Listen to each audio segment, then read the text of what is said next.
Bonjour à tous, je suis avec une candidate emblématique de la Villa des Cœurs Brisés. La plupart des candidats sont assez jaloux d'elle. Il s'agit de Elodie. Bonjour Elodie. Bonjour Siam. Pourquoi avoir participé à la Villa des Cœurs Brisés? J'ai participé à la Villa des Cœurs Brisés car, comme tu le sais, je suis un gros cœur brisé. Hein, c'est pas un secret. Ça faisait 4 ans que j'étais célibataire et que je recherchais désespérément l'homme idéal en vain. Et puis à côté de ça, le programme me semblait assez sympa. Je trouve que c'était plus qualitatif, tu vois, qu'un programme d'énergie tous par exemple. Il y a pas mal de gens qui disent que tu es la star du programme. Qu'est-ce que tu en penses? Il faut bien une vedette dans chaque programme. Après, si c'est moi, j'en suis flattée. Est-ce que tu penses que c'est ton amitié avec certaines personnes de la production qui a créé de la jalousie envers les autres candidats? Non, ça n'a pas joué. Je pense que ça faisait 4 ans que j'étais célibataire. J'ai la personnalité qu'on me connaît, donc je suis une candidate entre guillemets caractérielle. Mais derrière ça, il se cache quelque chose. Donc je correspondais, 4000%. J'étais vraiment dans une démarche sincère. Alors, on t'a connue dans Secret Story. Tu es tombée amoureuse de Père Castor, alias Stéphane, qui justement s'est retrouvé dans la même émission que toi, la Villa des Cœurs Brisés. Est-ce que avant de venir, c'était ta target? C'est vraiment un coup de cœur. J'appréhendais beaucoup de le revoir. J'avais peur parce que Stéphane et moi, c'est des up and down. C'est-à-dire qu'il y a des moments où on peut s'entendre super bien. Il y a des moments où on ne peut pas se voir en peinture. Et j'avais peur que justement, on soit dans cette phase un peu...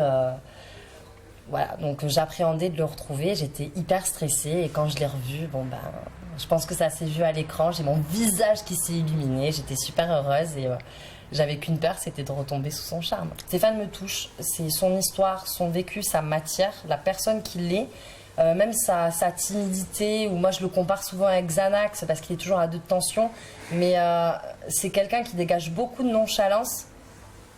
Mais cette nonchalance, en fait, elle masque une grande sensibilité, beaucoup de souffrance. Et moi, je peux pas l'expliquer, c'est un coup de cœur, on se comprend. Alors, dès le départ, on a vu que ça n'accrochait pas du tout avec Martika. Ça n'a pas accroché, tu l'as pas kiffé, comme disent les gens. Pourquoi? Pour moi, Martika, c'est clairement une actrice. Elle n'était pas dans l'optique de faire un travail sur elle-même, elle n'était pas dans l'optique de rencontrer l'amour, elle n'est pas à son premier coup d'essai, elle a fait 3 ou 4 émissions. Elle essaye de buzzer, elle essaie de se faire une place au show à la télé. Et moi, c'est pas passé parce que je savais très bien qu'elle allait utiliser Stéphane pour maximiser sa visibilité au sein du programme. Et je savais qu'elle avait des intentions qui n'étaient pas saines. Martika a déclaré dans une interview que tu lui avais pourri son aventure. Pourrir son aventure, non, je pense pas. C'est juste que Martika, je l'ai totalement cernée. J'ai capté la personne qu'elle était et je pense que dans sa vie, c'est une nana qui arrive plutôt assez bien à berner les gens.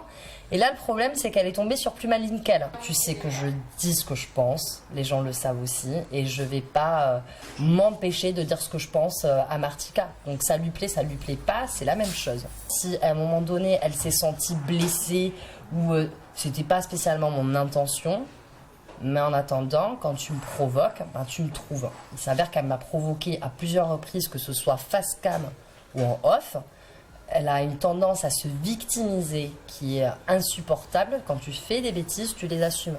Alors à sa sortie, Ricardo a dit pas mal de choses à ton sujet. On parle de drogue, on parle de coucherie. J'ai fait des tests de dépistage anti-drogue, je ne sais pas si ça s'appelle comme ça. Ouais. Donc c'était merci Ricardo, grâce à toi j'ai fait pipi dans un bocal, hein, c'est super sympa. Donc je ne me drogue pas, je suis naturellement comme ça, peut-être un peu barrée ou j'en sais rien.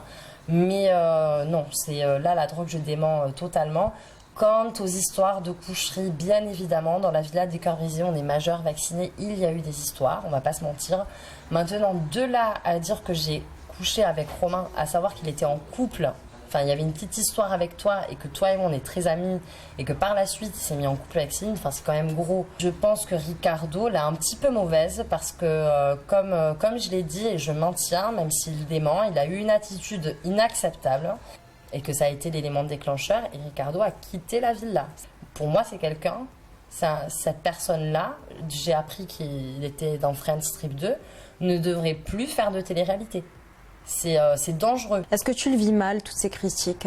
Moralement, ça m'a sabordé. C'est horrible parce que les propos qu'il a tenus sont des propos diffamatoires. moi j'ai une carrière, donc j'ai créé une association, j'ai créé ma société. Je fais de la télé, c'est une chose. Mais c'est hyper grave ce qui s'est passé. C'est hyper préjudiciable pour ma vie, pour mon avenir, pour ma crédibilité en tant que professionnelle et même en tant que personne. Les personnes qui font ça, c'est le condensé de tout ce qu'il y a de plus infâme, tu vois, en termes d'humanité. Alors, peux-tu nous parler de ton association? Je sais que ça te tient beaucoup à cœur. C'est Bienvenue chez vous, qui est exclusivement dans le sud-ouest. Pour l'instant, on essaie de se développer et de s'implanter sur la ville de Montauban. Et voilà, donc on a un pôle social qui sert à aider les jeunes dans leur création d'entreprise, recherche d'emploi, voilà. Et puis on a même une assistante sociale qui guide les gens. Et puis à côté de ça, on a un pôle activité. Je vous donne rendez-vous bientôt avec d'autres candidats à des missions de télé-réalité pour Pas de secret entre nous. Donc coucou, c'est Elodie de la Villa des Cœurs Brisés dans Pas de secret entre nous. Donc je vous fais un gros bisou et j'espère que notre interview avec Siam vous plaira.